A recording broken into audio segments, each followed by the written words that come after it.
Hi scholars, today we'll be reading a story of Little Red Riding Hood as told by the wolf. It's coming from the series The Other Side of the Story. So we're going to hear the point of view of the wolf. Let's get started. Okay. Honestly, Red Riding Hood was right. The story of Little Red Riding Hood as told by the wolf. Chop chop. Oh, I'm sorry. I was just finishing my lunch. My name's Wolf.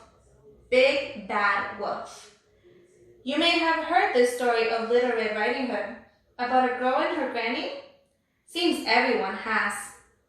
My tale is different. Did I say tell? I mean tale.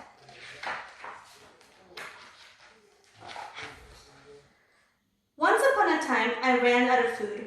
Completely. The cupboards were bare. The freezer too, and I'd eaten every last vegetable and fruit in the garden. Everyone. Other wolves might have lunched on little forest critters, chipmunks, bunnies, squirrels, but I'm a vegetarian. That's right, I don't eat meat. Well, I try not to. I love apples, Honeycrisp, Pink Lady, Golden Delicious, any kind really. But sadly, it was a long time until apple harvest. I hadn't eaten in weeks. My stomach growled and howled. It moaned and groaned. It even roared. Then my nose took over. I took a whiff. What was it? A girl? I took a whiff. What was it? Cake? Butter in this forest? I had to investigate.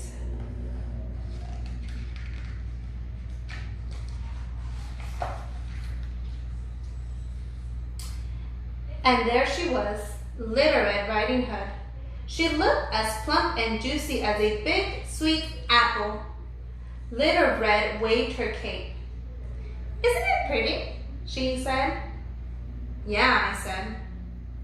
Aren't I pretty? She said.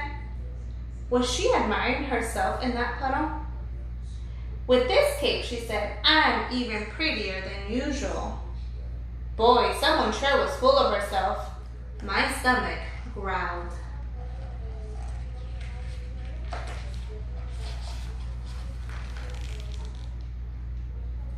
Little Red twirled a strand of hair.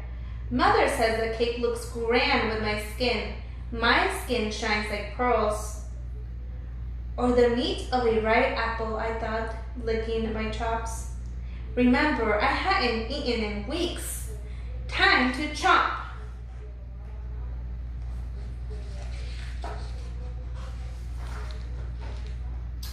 But then Little Red Riding Hood said, I can't wait until Granny sees how pretty I am today. I'm bringing her cake and butter from my mother. My stomach howled. 2 meals, I thought. Granny for breakfast, Little Red Riding Hood for lunch, and cake and butter for dessert? Where does Granny live? I asked. Little Red pointed.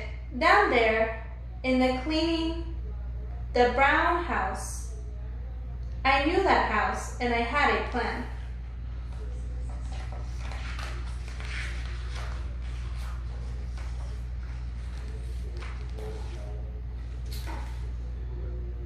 Let's play a game, I said. Little Red smiled. I'm awesome at games. I bet you are, I said. You take this path, I'll take that path, and let's see who arrives at Granny first. I will, she said. I'm the prettiest and the fastest. I bet you are, I said. My stomach moaned. Before it groaned, I ran. No one knows the forest like I do. I chose the shorter path.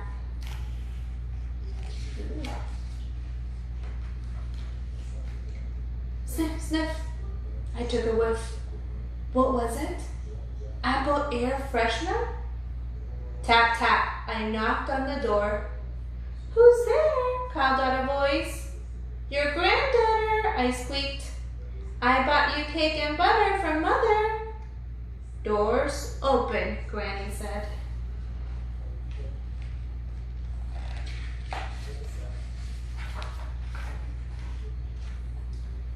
Granny tugged at her nightcap. Green, she said.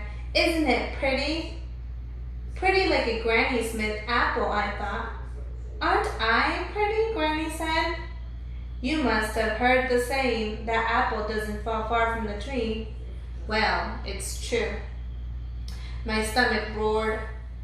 What's that noise? Granny asked. Chomp, chomp. I had to eat her. She was no Macintosh apple, but not too bad. I still felt hungry.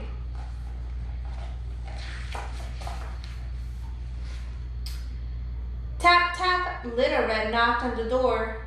Who's there? I called out, crawling into Granny's bed. Your granddaughter, Little Red said. I bought you cake and butter from Mother. Door's open, I said. Little Red walked in and caught a glimpse of herself in the mirror. Isn't my cake pretty, Granny? She said. Aren't I pretty? I clenched my teeth.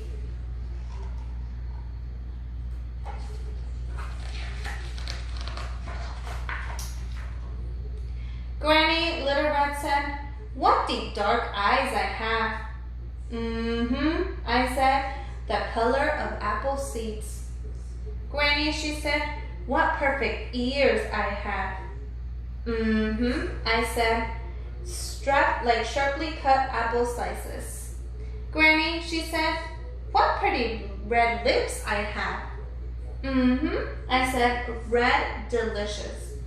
Granny, she said, what lovely skin I have.